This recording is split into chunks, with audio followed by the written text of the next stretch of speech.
Oke, Assalamualaikum warahmatullahi wabarakatuh. Kelas 12. Ini ada sedikit eh, refleksi atau pengulangan materi dari bab 1.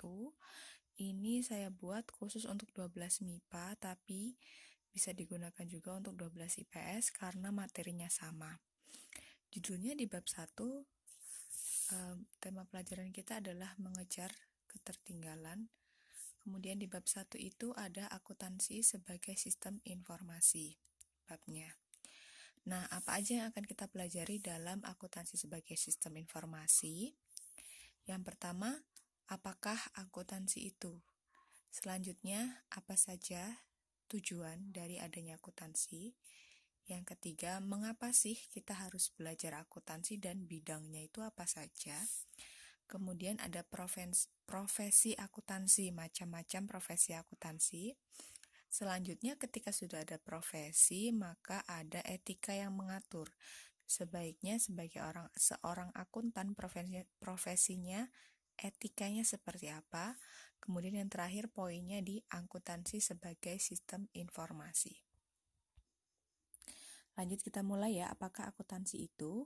Akuntansi adalah proses pengidentifikasian, pengukuran, pengkomunikasian informasi ekonomi dari sebuah perusahaan untuk bahan pertimbangan pengambilan keputusan.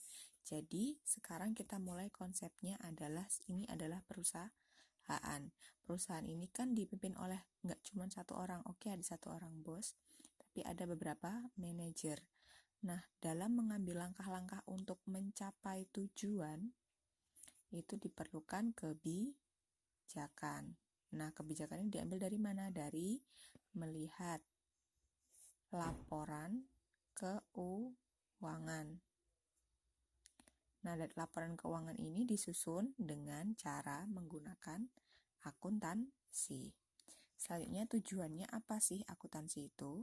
Menyediakan informasi tentang posisi keuangan, kinerja, garis bawahi, serta perubahan posisi keuangan. Jadi dari tahun ke tahun itu semakin laba atau semakin rugi. Kemudian posisi keuangan suatu perusahaan yang bermanfaat bagi pengambil keputusan ini tadi. Ya. Selanjutnya, kenapa sih kita harus belajar akuntansi? Secara realistis ini tidak ada di buku, ini hanya pendapat pribadi saya dan pastinya akan bermanfaat sekali buat anak-anak semuanya. Nggak cuma dari jurusan IPA, bisa juga jurusan IPS. Kalau untuk jurusan IPS, bisa langsung nanti misal ada kesempatan untuk kuliah, bisa ambil jurusan akuntansi. Khusus untuk akuntansi ini nggak cuma dari jurusan IPS aja, tapi dari jurusan IPA, teman-teman ibu juga banyak yang ngambil di akhirnya banding setir ke akuntansi. Untuk lapangan pekerjaan sendiri banyak, mulai dari kita bisa kerja di akuntansi, pihak akuntan di perusahaan, kemudian di bank, itu juga semuanya pakai akuntansi. Jadi penting kenapa kita harus belajar. Dan juga untuk saat ini adalah target, itu tadi ya, kita targetnya ke lulusan yang akan hanya waktunya sebentar lagi. Kemudian bidangnya apa saja sih akuntansi itu? Ada akuntansi keuangan, manajerial, biaya, perpajakan, pajak, seperti Gayus Tambunan itu ahli sekali dalam akuntansi perpajakan dan akuntansi pendidikan. Akuntansi pendidikan ini yang seperti apa? Akuntansi pendidikan itu orang-orang akuntansi yang terjun di dunia pendidikan. Artinya dia menjadi dosen. Jadi nanti mereka akan mengajari akuntansi, tapi dan juga sekaligus mendidik para calon akuntan. Kemudian profesi akuntan sendiri itu ada akuntan publik, akuntan manajemen, akuntan pemerintah, dan akuntan pendidik. Hampir sama dengan bidangnya tadi. Nah, untuk etika sendiri, ketika seseorang menjadi seorang akuntan, apa saja yang perlu diperhatikan? Yaitu dia harus memiliki kompetensi profesional, artinya dia menjalankan tugasnya itu dengan sesuai aturan yang berlaku. Kemudian mengutamakan kepentingan publik. Jadi dalam menyusun informasi akuntansi, misal ini perusahaan ya, melakukan jual beli. Sudah bertahun-tahun ada laporan keuangan. Gunanya ini apa? Perusahaan itu kan butuh modal dari investor. Sampai sini paham? Kalau dia butuh modal dari investor, investor mau ngasih duit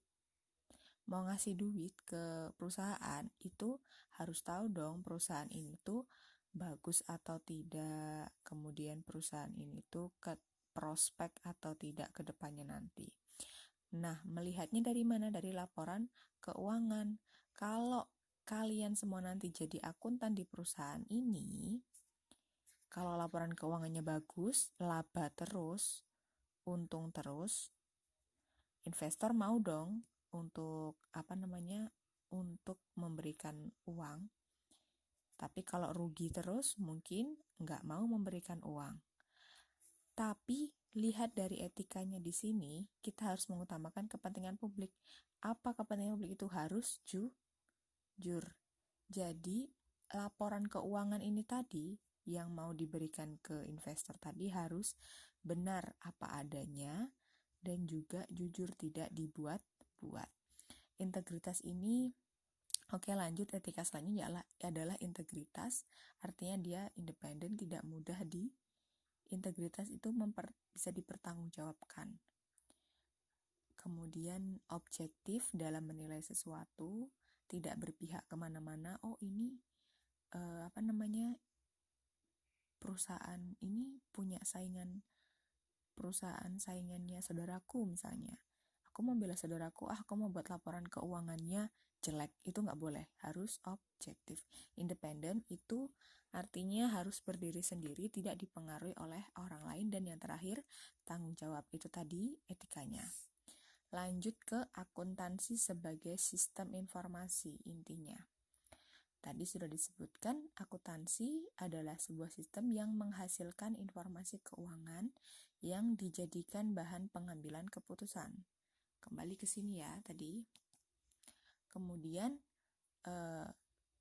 informasi keuangan itu yang seperti apa sih? Harus berkualitas. Informasi akuntansi itu yang tadi kita sudah sebut-sebut laporan keuangan itu dikatakan berkualitas jika apa?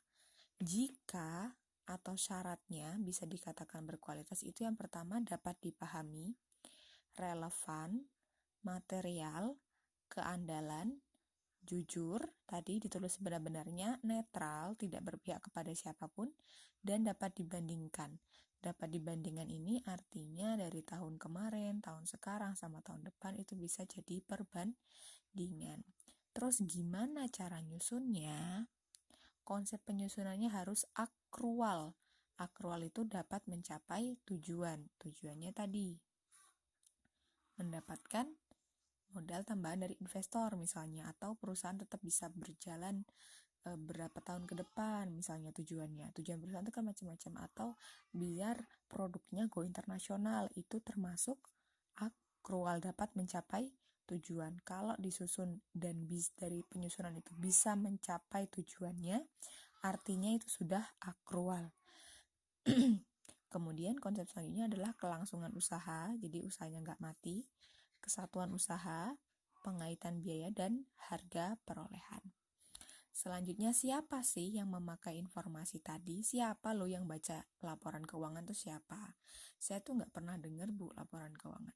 Iya, karena kita bukan merupakan pihak yang menggunakan atau pemakai informasi laporan keuangan.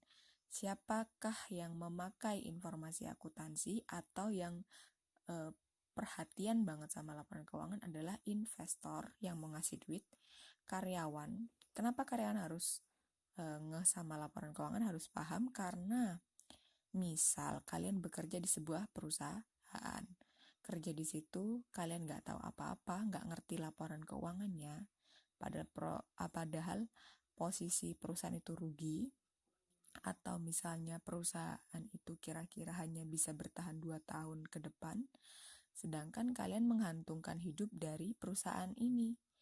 Maka kalian penting untuk tahu laporan keuangan, biar kalian bisa berjaga-jaga. Jadi kalau di laporan keuangan ini, kok perusahaanku jelek banget ya, terus nggak pernah dapat laba, kok kayaknya bakalan bangkrut ya, kalian bisa ancang-ancang untuk mengambil atau mencari pekerjaan baru. Selanjutnya pemberi pinjaman. Pemberi pinjaman ini bisa perusahaan lain ya, maksudnya rekan kerja, kemudian pemasok dan kreditor usaha lainnya, supplier ini termasuk ke sini, dan juga pelanggan. Kenapa pelanggan harus tahu? Biar misalnya kita suka sama satu produk X misalnya, ini adalah sabun misalnya. Sabun ini diproduksi oleh PT A. Pelanggan nih suka banget sama ini. Kalau nggak pakai sabun ini tuh rasanya nggak pas gitu, mandi tuh kayak nggak bersih. Kita sebagai pelanggan, kemudian yang udah diajarin akuntansi, kita harus sedikit banyak ngerti tentang laporan keuangannya. Biar nanti misalnya perusahaan ini kena kasus, terus banyak korupsinya, atau sama kasusnya misal akan rugi atau akan bangkrut, kita tahu dan kita bisa mempersiapkan diri. Itulah tadi rangkuman dari bab 1 akuntansi. Selanjutnya lihat di WhatsApp, di Google Classroom, saya akan mengirimkan tugas untuk